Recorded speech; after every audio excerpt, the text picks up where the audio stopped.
हमको है उनसे वफा की उम्मीद, जो जानते भी नहीं वफा का मतलब क्या है। ये अग्रीमेंट जो है कंप्लीटली मेन कॉन्ट्रैक्ट की धज्जियां उड़ा देता है। स्टेट हेल्थ एजेंसी जो है मैनेज कर लेती है इंप्लीमेंट करना अपनी नई स्कीम, मगर करोड़ों का जो घाटा है स्टेट एक्सचेकर को होता है कि स्टेट हेल्थ एजेंसी कोई भी लीगल एक्शन जो है बजाज अलायंस के अगेंस्ट नहीं लेती। गवर्नमेंट ऑफ जेएनके से कि उनके लीगल डिपार्टमेंट से कोई भी एडवाइस नहीं लेती और कोई भी लीगल एक्शन जो है बजाज अलायंस के अगेंस्ट नहीं करती। बजाज अलायंस ने जो terms and condition of the contract है वो प्रॉपर्ली फॉलो नहीं करे। बजाज अलायंस जो है अपना नोटिस, एग्जिट नोटिस पेश कर देता है एसएचए को और मेंशन कर देता है that it is not interested in carrying on for the agreement for the next 1 year, that after every 12 months there be a renewal of the contract. 10 अक्टूबर 2022 को जम्मू एंड कश्मीर के विसल ब्लोअर और वरिष्ठ वकील माननीय शेख शकील अहमद जी ने CBI national headquarters new Delhi में एक कंप्लेन दायर करी। This complain was seeking registration of an FIR in the multi-crore scam in the Ayushman Bharat प्रधानमंत्री जन आरोग्य योजना एंड आयुष्मान भारत प्रधानमंत्री जन आरोग्य योजना सेहत scheme in Jammu and Kashmir. Jammu Kashmir की सभी स्कैम्स की सूची में एक नया स्कैम जो है जम्मू कश्मीर की आवाम कंठस्थ कर दी। आज इस प्रेस कॉन्फ्रेंस के माध्यम से मैं 10 अक्टूबर 2022 की जो कंप्लेन है उसके कुछ महत्वपूर्ण बिंदुओं पर थोड़ी रोशनी डालूंगी, कुछ पॉइंट्स आपके समक्ष रखूंगी। पहला पॉइंट, माननीय प्रधानमंत्री जी ने अपने फ्लैगशिप प्रोग्राम और सेहत स्कीम जब जम्मू एंड कश्मीर में लागू करी, so this was done with the prime intention to provide health care insurance to all the people of Jammu and Kashmir. 6 जुलाई 2020 को जम्मू एंड कश्मीर में स्टेट हेल्थ एजेंसी ने बिडिंग प्रोसेस शुरू करी, जहां पे इंश्योरेंस कंपनीज को इनवाइट किया गया। 7 अगस्त 2020 को बिड सबमिट किए गए। Bajaj Allianz general insurance company limited ने अपना बिड पेश किया और उनका बिड एक्सेप्ट किया गया। 3 सितंबर 2020 को Bajaj Allianz general insurance company limited ने the notification of the award को एक्सेप्ट कर और 25 दिसंबर 2020 को स्टेट हेल्थ एजेंसी और बजाज अलायंस के बीच में एक इंश्योरेंस कॉन्ट्रैक्ट जो है बनाया गया। The terms and the condition of the contract were very pivotal. इसमें 3 इंपॉर्टेंट चीजें रखी गई। पहला, that the contract would be for a period of 3 years। दूसरा, that after every 12 months there be a renewal of the contract. और तीसरा, जब भी इंश्योरर को अपना कॉन्ट्रैक्ट टर्मिनेट करना होगा तो वो तभी टर्मिनेट कर सकता है जब स्टेट हेल्थ एजेंसी जो है अपना प्रीमियम प्रॉपर्ली पे नहीं कर पाए।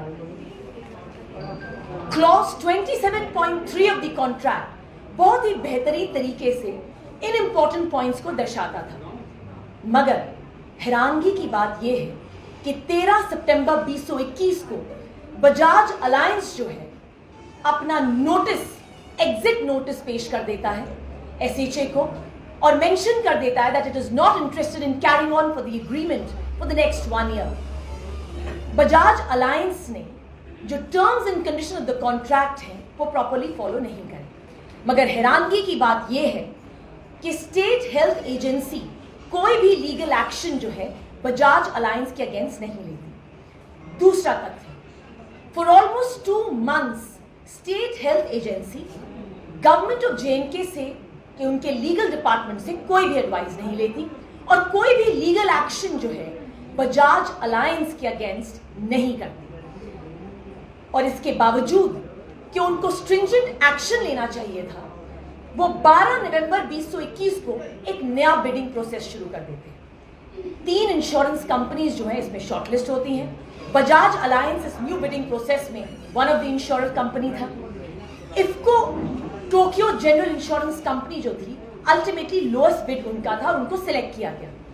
मगर इस बात पे बहुत ही तवज्जो दी जाए कि 18 दिसंबर 2021 को एसएचए एक नोटिस निकालती है और उस नोटिस के तहत वो पूरी की पूरी बिडिंग प्रोसेस जो है कैंसिल कर देती है और उसी के साथ एक addendum agreement, stop loss agreement जो है साइन किया जाता है बजाज अलायंस के साथ। ये अग्रीमेंट जो है कंप्लीटली मेन कॉन्ट्रैक्ट की धज्जियां उड़ा देता है। नंबर 1, द इंटरिम एग्रीमेंट और द इंडेडम एग्रीमेंट के जो टर्म्स एंड कंडीशंस थे वो मेन कॉन्ट्रैक्ट से बिल्कुल डिफरेंट थे। दूसरा, the administrative fee that was decided by the Bajaj alliance came down to 2.5 crore rupees approximately in 1 month. 20 crores is the first tranche payment, approximately to the amount of 15 crores per month was decided. In this stop loss arrangement, ये तूल देना चाहिए इस चीज को कि insurance company ने अपनी कोई इंश्योरेंस पॉलिसी रखी ही नहीं, which is against the Insurance Act and against the IRDAI rules. State health agency जो है मैनेज कर लेती है इंप्लीमेंट करना अपनी नई स्कीम, मगर करोड़ों का जो घाटा है स्टेट एक्सचेकर को होता है। आरटीआई इंफॉर्मेशन से ये पाया गया है कि दिसंबर 2020 से लेके 15 मार्च 2022 तक अप्रोक्सीमेटली 280 करोड़ जो है स्टेट एक्सचेकर को खर्चना पड़ा। अगर यही अग्रीमेंट, यही कॉन्ट्रैक्ट इफ्को के साथ होता तो we would have done it at a much lower amount. Last tathya, the extra payment of the crores of rupees which was spent from the state exchequer could have been saved had the state health agency taken note of the fact that everything should have been done as per the legal process. इससे यही पता चलता है कि state health agency के जो officers हैं और government of Jammu and Kashmir के ऑफिसर्स कहीं ना कहीं क्रिमिनल मिसकॉन्डक्ट कर रहे थे। 10 अक्टूबर 2022 को कंप्लेन दायर की जाती है सीबीआई में। सीबीआई 19 अप्रैल 2023 तक इस कंप्लेन के ऊपर बड़े आराम से बैठती है और 19 अप्रैल 2023 को एसीबी जम्मू एंड कश्मीर के पास ये कंप्लेन जाती है। 24 मई 2023 को सीबीआई बहुत ही रिडंडेंट रिप्लाई जो है कोर्ट के सामने पेश करती है and on the 30th of September the ACB Jammu branch submits it's status report और इस स्टेटस रिपोर्ट में बहुत ही क्लियरली जो है कल्प्रिट्स को शील्ड किया गया है। The CBI and ACB are very pivotal bodies. These bodies have been made to protect the interest of the people of India, that is Bharat. आम आदमी पार्टी अब रन करेगी। हम हर स्कैम को जम्मू एंड कश्मीर में उजागर करेंगे और एलजी एडमिनिस्ट्रेशन और उनके प्रशासन से मैं केवल 2 लाइनें कहना चाहूंगी। हमको है उनसे वफा की उम्मीद जो जानते भी नहीं वफा का मतलब क्या है।